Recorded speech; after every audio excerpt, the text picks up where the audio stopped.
करते हैं खबरों की शुरुआत। सबसे पहले बात छत्तीसगढ़ कांग्रेस की, क्योंकि कांग्रेस की बैठक में कार्यकर्ताओं का गुस्सा फूटा है, बड़े नेताओं का गुस्सा फूटा है। भूपेश बघेल का चरणदास महंत पर बड़ा हमला सामने आया। पीएससी की बैठक में दरअसल पूर्व सीएम भूपेश बघेल ने हल्ला बोला है अपने ही नेता, अपने ही वरिष्ठ नेता चरणदास महंत पर। उन्होंने कहा कि सीएम पर हमला बोलने से क्यों बचते हैं महंत, सरकार पर हमला तेज करना होगा। चरणदास महंत नेता प्रतिपक्ष हैं, सरकार के खिलाफ उन्हें मुखर होना चाहिए। ये बात साफ तौर पर पीएससी की बैठक में अंदर खाने से मिल रही है बड़ी खबर। आपको बता दें, पीएससी की बैठक में भूपेश बघेल ने ये बात कही है और अनुशासनहीनता को लेकर भी नाराजगी जताई है। तो वहीं बीजेपी प्रदेश अध्यक्ष किरण सिंह देव ने तंज कसा है। किरण देव का कहना है कि ये कांग्रेस के अंदर का मामला है। तो छत्तीसगढ़ में कांग्रेस को सशक्त करने के लिए बैठक जारी है। प्रदेश प्रभारी सचिन पायलट पहुंचे हैं। सचिन पायलट की अध्यक्षता में बैठकें चल रही हैं। मैराथन बैठकों का दौर लगातार कांग्रेस में जारी। लेकिन इसी बीच एक बड़ी खबर, पीएससी की बैठक में पूर्व सीएम भूपेश बघेल ने अपने ही नेता प्रतिपक्ष महंत चरणदास महंत पर निशाना साधा और चरणदास महंत को घेरते हुए कहा कि सरकार पर हमला तेज करने की जरूरत है। सीएम पर हमला बोलने से क्यों बचते हैं महंत, ये सवाल किया है। तो ये विशुद्ध रूप से कांग्रेस के अंदरूनी मामला का विषय है। बहुत ज़्यादा टिप्पणी मैं करता नहीं, दूसरे राजनीतिक दल के जो संगठन के अंदरूनी मामले हैं।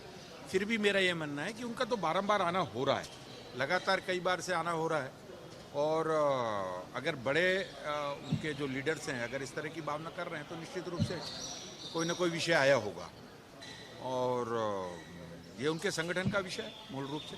परिप्रेक्ष्य में हम अपनी बात कर सकते हैं कि भारतीय जनता पार्टी में सभी को अपनी बात रखने के लिए और अवसर भी है, उचित फोरम भी है, सब अपने फोरम पे उचित बात भी करते हैं और उसका निराकरण भी होता है। इस दिशा में कांग्रेस किस तरीके से पद्धति अपनाती है ये उनका विषय है। और इस खबर पर ज्यादा बातचीत करेंगे। दो राजनीतिक मेहमान हमारे साथ जुड़ रहे हैं। राजीव चक्रवर्ती जी प्रवक्ता है बीजेपी से, साथ ही सत्यप्रकाश सिंह प्रवक्ता है कांग्रेस से। आप दोनों का ही बहुत स्वागत है। सबसे पहले सत्यप्रकाश जी, आपके पास आना चाहूंगी, आपसे जानना चाहूंगी कि दो वरिष्ठ नेता हैं, पूर्व सीएम भूपेश बघेल, चरणदास महंत नेता प्रतिपक्ष हैं। ऐसे में एक तरफ कांग्रेस कहती है कि सशक्त बनना है, मजबूत बनना है और लगातार मैराथन बैठकों का दौर जारी है। इसी बीच वरिष्ठ नेताओं के बीच ऐसी नाराजगी, इस तरह की बयानबाजी क्या दर्शाती है? आवाज आपकी स्पष्ट तौर पर नहीं आ पा रही है, थोड़ी धीरे आ रही है। मैं जितना समझ पाया हूँ, देखिए अभी बैठक जो हुई है पॉलिटिकल अफेयर कमेटी की, ये हमारा अंदरूनी मामला है। संगठन को किस तरह से मजबूत प्रदान करना है, संगठन को किस तरह से आगे लेकर चलना है, विपक्ष के नाते हम उनको क्या चीजें करनी है, आगे आगामी कार्यक्रम बना, वो उसकी बैठक है, पहली बात। दूसरी बात, देखिए जिस तरह से मीडिया में खबरें चल रही है भूपेश बघेल जी के बयान को लेकर, वो अधिकृत तौर पर तो मेरे को भी नहीं मालूम, उस बैठक में मैं नहीं था। मगर अगर उन्होंने बोला है तो उन्होंने गलत क्या बोला भाई? चाहे सभी वरिष्ठ हो, कार्यकर्ता हो, छोटे नीचे लेवल का भी कार्यकर्ता हो, सबको मिलकर विपक्ष के नाते सरकार की नाकामियों को लेके जाना जनता के बीच में, सरकार की खामियों को लेके जाना जनता के बीच में। सरकार ये 1.5 साल जो सरकार है उसमें अपराध किस तरह से बढ़ गए हैं, किस तरह से नशाखोरी बढ़ गई है, तस्करी शराब की किस तरह से हो रही है, सूखा नशा किस तरह से फैल गया, गली गली कोची की तरह घूम रहे। तो सरकार की नाकामियों को लेकर जनता के पास लेके जाना, उनकी खामियों को लेके जाना है। रोजगार इस तरह से नहीं मिल पा रहा है, 20,000 रोजगार की बात उन्होंने की थी, तो तमाम चीजें हैं, उस पर गलत क्या है? एक विपक्ष के नाते एकजुट होकर हमको सरकार की नाकामियों को लेके जाना है। सत्यप्रकाश जी कह रहे हैं राजीव जी गलत क्या है। साथ ही एक सवाल ये भी उठता है कि सीएम मोह क्यों नजर आ रहा है महंत का?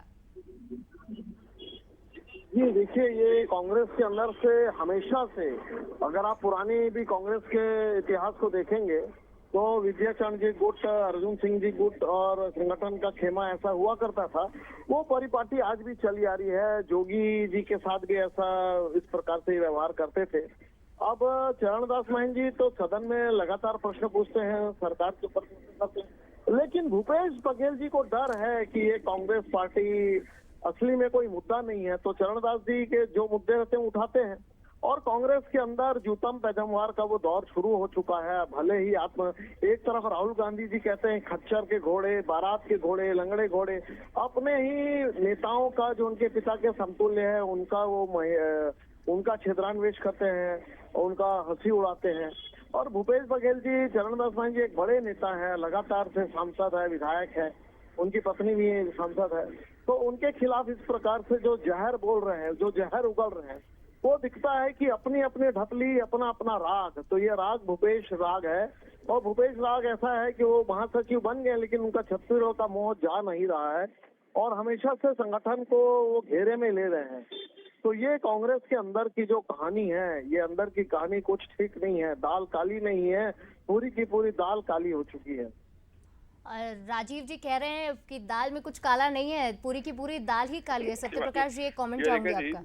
बहुत हास्यास्पद लगता है कि छत्तीसगढ़ में, मैं खासतौर से बात करूं, छत्तीसगढ़ में जिस पार्टी का जन्म ही गुटबाजी के तहत हुआ हो, वो दृश्य, वो कोई भूला नहीं वो घटना कि मेज के नीचे किसी तरह छुपना पड़ा था, इतनी बड़ी गुटबाजी सामने आई थी, पार्टी से निष्कासित करना पड़ा था। तो ये लोग बोलेंगे बृजमोहन अग्रवाल जी अलग पत्र लिखते हैं, बृजमोहन अग्रवाल जी तो सीधे तौर पर बोला कि समय नहीं मिलता मुख्यमंत्री जी से मिलने का, इसके पत्र लिखना पड़ता है।